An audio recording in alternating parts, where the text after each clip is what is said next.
official introduction. 5'3" with the big brown eyes and a smile that's lethal. She on the vlog lane now, coming for the title, believe it. What's up, y'all? It's your girl T Michelle back here with another video. And y'all, today we are doing another review of The Chi, episode 3. What's the name of this episode? Beneath the Icy Veil. And girl, was we beneath the icy veil? Because there was a lot of shit going on in this episode that I had said, that I had predicted already. I said to y'all, I said some shit about to go down. And certain people is going to piss me off and make me not like them more than I already don't like them. So let's get into it, y'all. So Reg pulls up on Big Mike. And you don't know what Big Mike is. Big Mike is the one that saved his life. That, you know, when Shorty pulled up on the motorcycle and was, and she was spraying the area, and he got hit, and he went and picked him up and carried him to the hospital and stuff. He pulled up to Big Mike, and this is the shit that was crazy to me, right? How you pull up to a nigga that saved your life, calling him disloyal because you yourself chose to not die. You chose to not die. No, I shouldn't say not die.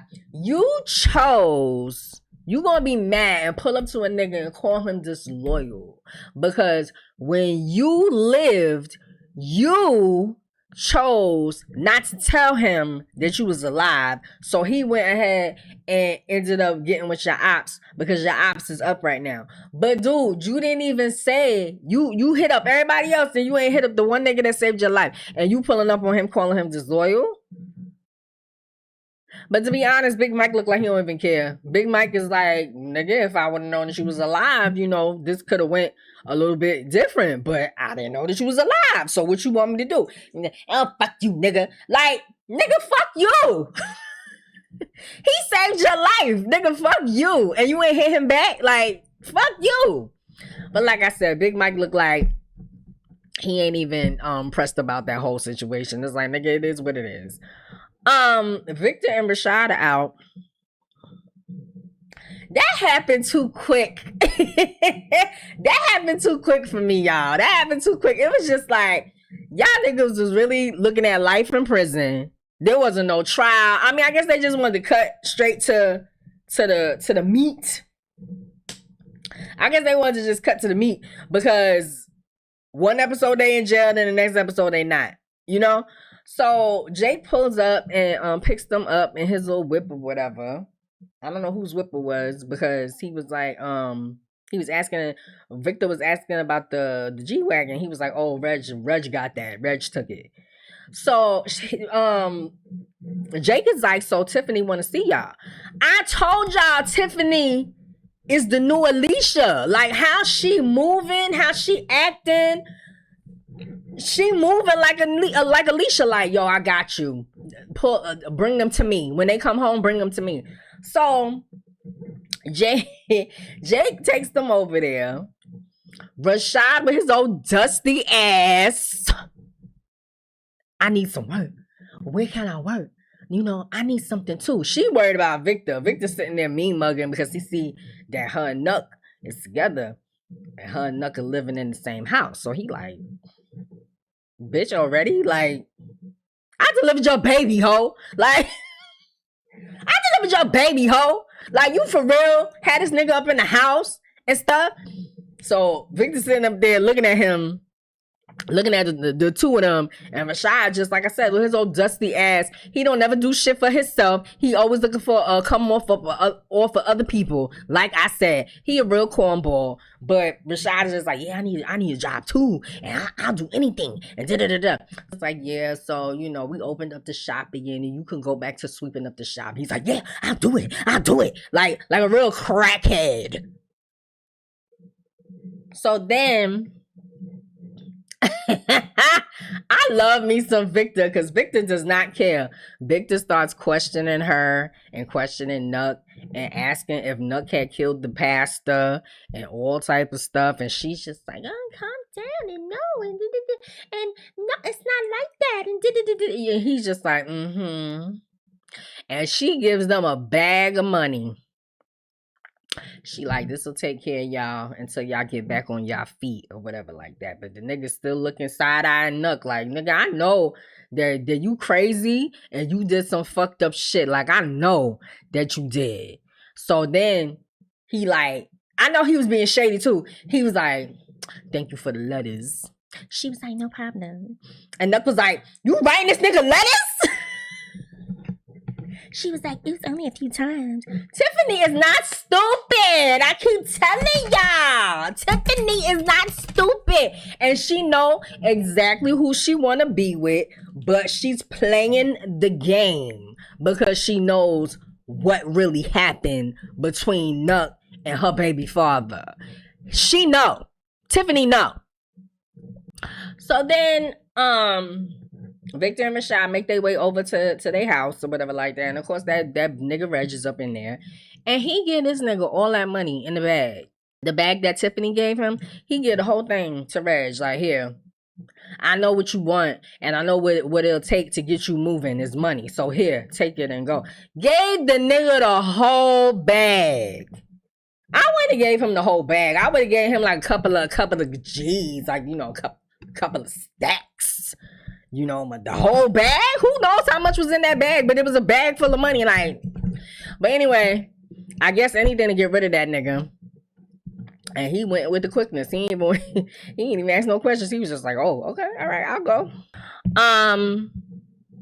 So the women have, I don't know. I think they was doing this last season too.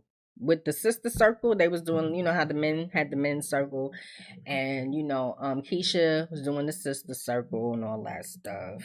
Tiffany is all in her feelings about her son, and if she's a bad mom, and you know, she's making the right decision. Lene is sitting there with the stink face as fucking usual. Ooh, y'all, Lene. I officially don't like her. Like, I told y'all on the last review that she pisses me off, but I officially don't like her. Official tissue, write that shit down, put it in an envelope and mail it across the whole fucking country. I official tissue do not like her. So they all sitting in the sister circle, and it was cute. It was real cute because everybody is being upfront with their feelings and their fears and their insecurities and all type of stuff like that. And Nuck comes up. Why these bitches are sitting around talking about Nuck? I don't know, but Nuck comes up because they start talking about babies. And Keisha looks at Tiffany and she's like, "You and Nuck thinking about having some babies?" And she was like, we didn't really think about that. And here come Lene. Why would you want to have a baby with Nuck? You would have a baby with Nuck. And Keisha's like, excuse me, bitch, but I did. And she was like, yeah, but you thought that it was somebody else's baby. And so Tiffany is like, yo, what is your beef with Nuck? Like, why you always got the sour face for Nuck? And she was like, because he's a killer. And I think it was Keisha that was like, not anymore. I didn't know. I think Keisha was like, your brother's a killer too. And she was like, yeah, but not anymore.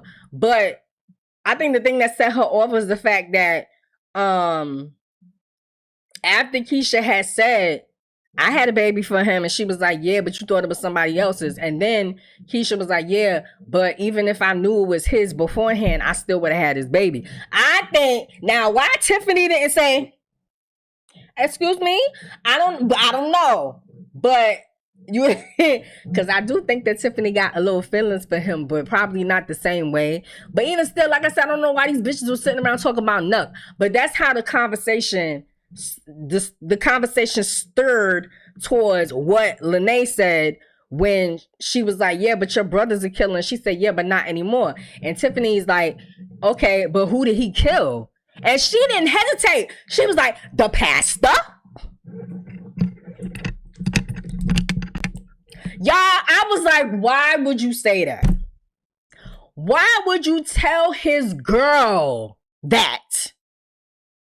Oh, it's a safe space. I wanted to punch on her forehead. Cause I was like, now you know she gonna go back and tell that nigga what you said. Like, you know she gonna question that nigga. And you know that your nigga worked for him. I don't like her. Lene is on my shit list. I don't care. She gonna have to do some crazy shit. She gonna have to jump out some windows or save somebody's life in the season for me to like her again. Cause I do not like her. I already halfway didn't like her. But now she gonna have to do some like flying through the air Superman type shit for me to like her. So Tiffany goes home and she mad and Nut comes in and she's like, you know, what the fuck? Like, what you talking about? She was like, you killing people and all type of stuff? And he's like, well, who told you that? What you, and who did I kill? She was like, the pastor. And he was like, well, who told you that? And she like, Lene. That nigga ain't waste no time. He was like, you know what? I gotta go take care of something right now. And I knew instantly, I said, he gonna go get Bakari. He gonna go get Bakari. And sure enough, he called Bakari to the little shop or whatever the fuck that they have. Bakari pulled up and he knocked that nigga all in his shit. Twice. 2 times. Knocked that nigga all in his shit. Talking about, I knew you was talking to your bitch. I knew you was telling your bitch all the things that we be doing. I knew it. And fuck you. You don't work for me no more. He was gonna kill him. And Bakari be crazy because Bakari was like, go ahead and do it. I mean...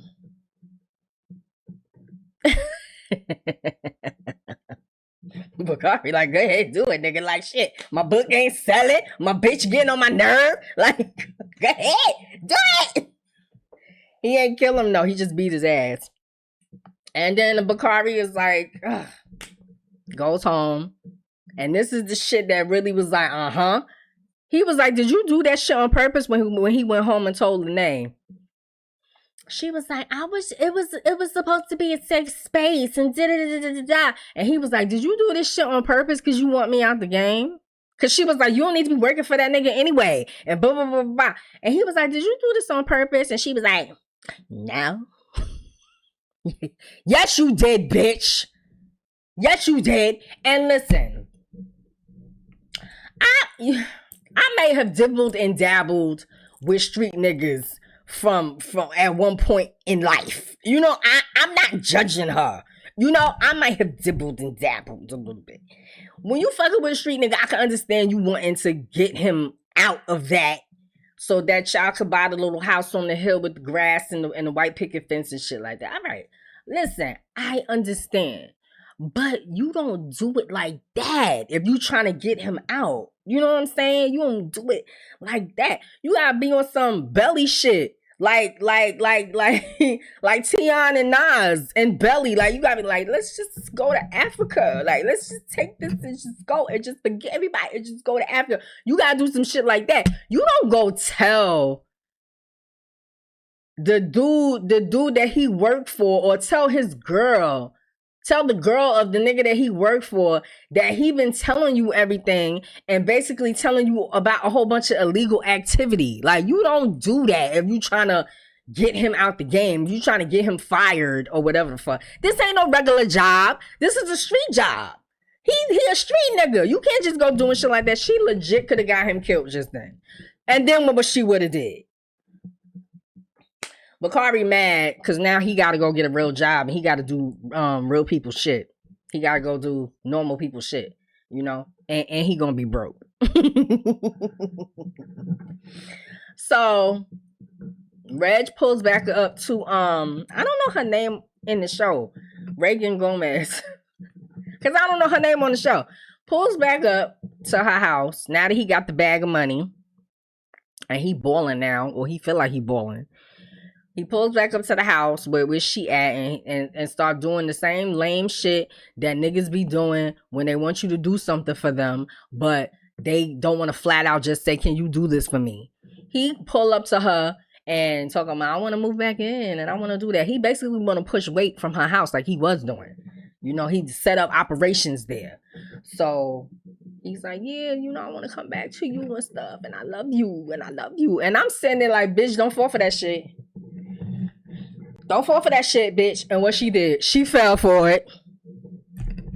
She saw all that chocolate and she started thinking about how he be caving her back in. And she was just like, you can come back.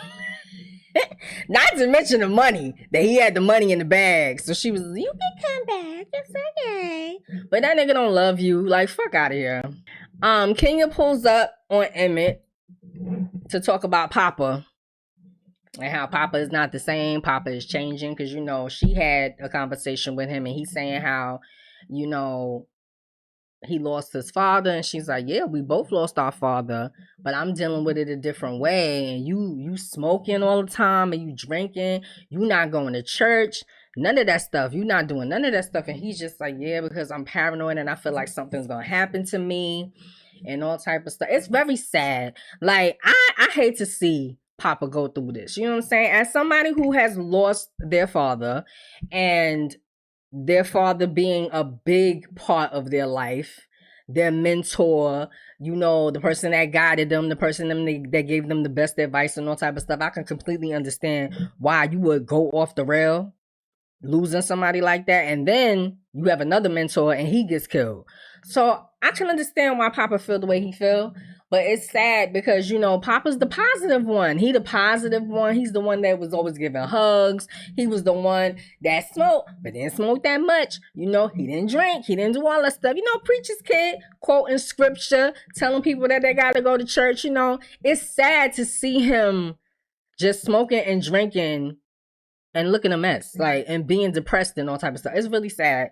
So Kenya tells Emmett, like, we got to do something because he's not doing good and we got to do something about it. So Emmett is like, yeah, we need to start the men's circle again and we'll go from there or whatever, because I got some shit I got to talk about myself. Like, we all got some shit that we got to talk about. Girl, when Tiffany and Victor are at the bar or the lounge or whatever that shit is, and they finally have that one-on-one conversation, girl, I was like, girl, just grab that man and put your tongue in his mouth. Like, why we playing these games? Like, I really was like, y'all wasting time, because it's clear they like each other. It's clear that it's deep. That it's deep in the bone gristle. That they fuck with each other heavy. But like I said, y'all, I think Tiff got a plan. I think she got a plan and she executing it the way she want to execute it. So he's basically asking her all these questions. He's like, you know, why you with this nigga? I thought we had something going on, and like, you with this nigga now, and for what? And she flat out said, I'm only with him because he was around. That simple. She was flat out like, I'm only with this nigga because he was around. He was there. He took care of me. Like, when shit was getting bad and shit was getting fucked up, he took care of me or whatever. And then at the same time, she was like, nigga, I don't owe you nothing. Like, we wasn't even together. He was like, yeah, but you didn't give me no chance. And she was like, you wasn't around. Like, you wasn't around. And he was around. So he like, all right, I mean, I guess I can't say nothing about that. I wasn't around. Okay. So, and then she was like, yeah, but you could still work here and all type of stuff. You think that it would be cool? Like, it would be a problem, or you good with it? And he's like, nah, I'm good now that I know, you know, it's cool. And she was like, you want to hug it out? He was like, nah, I'm good. Nah, I'm good. I don't want to touch you. I might rub up on you and put you on this countertop. Like, y'all, they gonna fuck. I promise y'all, they gonna fuck, and I feel like Tiff gonna get pregnant for Victor, and Nut gonna find out, and he gonna want to kill Victor, and all type of shit. I got all type of shit in my head that this could go all type of ways. But that scene, I was like, y'all was so cute. I always thought they was cute. I'm like, that's who she needs to be with. He's good for her. Sonny comes back to Smokey's, and Sonny is retired, and he pulls up on Emmett. He's like, you did such a good job with this place. I'm so proud of you. And, you got your family and you doing this and you doing that. But listen, have you ever thought about turning Smokies into a franchise? Like, so that you could build generational wealth for your family, so that you could feed your kids. And Emmett is like, I would love to, but I ain't got the money for that. He's like, yo, you got the community. Everybody comes here. Like, just start off real small and get a chain, get another restaurant in like another part of the city and all type of stuff. And then you can go from there. Then you can look into other spots or whatever. Good idea. It's a very good idea, Emmett. I mean, you already doing a good job with this one. Why not? And Bakari starts working at Smokies, but Emmett ain't letting him be on the register because Emmett don't trust him. And I don't blame him because I wouldn't trust his ass either. The nigga like money and he wants money because now he's broke. And now he has to be doing regular people jobs. He's used to money being at his fingertips and now he got to wash dishes and take out garbage and all type of stuff like that. Swallowing his pride and doing what he need to do. So Emmett is even telling him, like, you're doing a good job, and I might let you start being on the register soon. You're doing a good job. I'm very proud of you. So Victor goes home, and Rashad is getting ready for a date. I already knew who he was gonna go on a date with. I told y'all in the last review what's gonna happen. So he goes home, and he basically telling Rashad what happened with Tiffany. And Rashad is like, well, how you feel? What you gonna do? Da-da-da-da. He's like, man, I think I just need to be by myself. Like, I don't know what I'm gonna do. Like, honestly, I don't even know. Like, these bitches keep breaking my heart. Like, I don't even know what the fuck I'm gonna do. So he's like, yeah, well, if you need me, I'm here. I'm going on a date. And he go on a date with the lawyer. He go on a date with the lawyer, and y'all already know what's gonna happen because I know what's gonna happen. They gonna start messing with each other, and she was like, well, I didn't want to do anything with you at first because you was my client, but now you're not my client no more, so we can do whatever we want to do. And it's gonna be the same shit with the other lady, like what he did with the other lady, the other older lady who was real pretty and she was real accomplished and all type of stuff. He gonna start fucking with her, then he gonna move into her house, he gonna do some dumb shit, and then he gonna be homeless again. And he gonna be back with Victor. That nigga don't do shit for himself. He don't do nothing for himself. He is not self-efficient. He don't know how to take care of himself. He always needs somebody else to be his crutch. So Emmett goes home and he asking Keisha about the sister circle, and she's like, ooh, child. Ooh, child, the sister circle was something. And he was like, well, what's going on? And she was like, I can't tell you because it's sacred. It's sacred. What happens in the circle stays in the circle. It's not a safe place if I come home and I tell you. He like, all right. He like, all right, that's fair. You know what I'm saying? And then he starts telling her about Sonny and how Sonny pulled up on him. And was talking about the franchise and doing the franchise shit. And she was like, I think that's a good idea. And I think that's something that we should do and all type of stuff. And he was like, yeah, but it's going to take a lot of money. And da-da-da-da. And she's like, yeah, but I think it's something that we should think about and blah, blah, blah, blah. And this is separate. But I noticed this and I want to know if y'all noticed it. Do y'all see how in that scene, he's sitting there taking off his clothes, right? He clearly had just got home. He was sitting on the bench, taking off his clothes, taking off his shoes, taking off his socks. She, got the robe on and all type of stuff. She obviously has taken her shower and is climbing in the bed. Did y'all see how that nigga got in the bed with her without taking a shower? That is some nasty shit. I don't like stuff like that. And it really made me cringe, even though it ain't had nothing to do with the episode. But I was like, the whole time, when he's sitting up there taking up his clothes, taking off his socks, taking off his shoes, taking off his shirt, and I'm watching him, and I'm like, I hope he gonna walk to the bathroom. I hope he gonna go walk to the bathroom. I saw him walk to the side of the bed, and I said, I know he not about to climb in bed with her. I know he not about to get you ain't taking no shower. And that nigga climbed in the bed. Y'all, take a shower as soon as you get home before you get into bed with your girl. Please, thank you. So Bakari, his car done got repossessed because he done missed 2 payments, he said. And the man said, well, you missed too many payments, so we taking your shit. So now the nigga gotta walk home. He got his little book bag and he got his little Smokies bag. And guess who pull up? The motherfucking devil. Whenever you at your worst and temptation can really get you, whenever you at your worst, here come the devil. And that was Reg. Reg pulled up in the car like, nigga, why you walking? And he said, yeah, my car is gone. Yeah, so what? My car is gone. And he was like, well, you can get another one. He was like, it's cool, I can take the bus. He was like, yeah, but why would you want to take the bus? And so they start talking. They start smoking. I don't even know why Bakari even got in this nigga a car. I don't even know why he's even talking to him. But he ended up doing it. And Reg pulls out these pills and he's like, yo, I need you to move these pills. Like, and I'll give you half. I give you half of what you make. He's like, nah, I'm gonna need more than half if I'm gonna move these pills.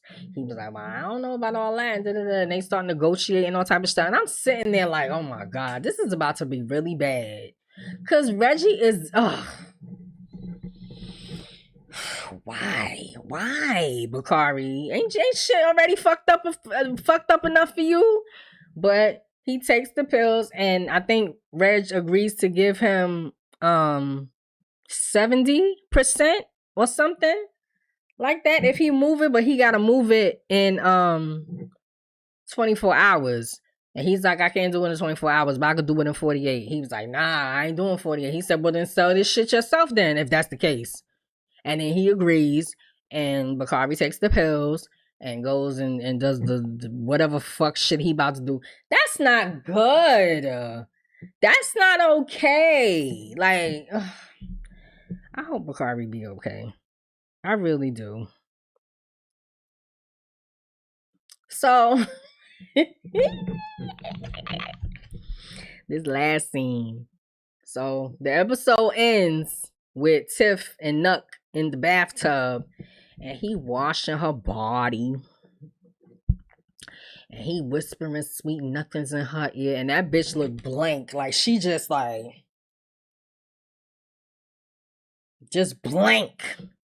And I know it's because she thinking about Victor.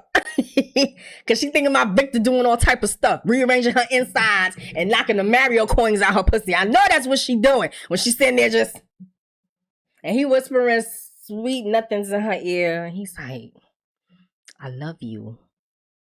And she like, no reaction. No reaction, y'all. She just sitting there. He's like, I said I love you. And that's how the episode ends, y'all, with her just sitting there like, Tiffany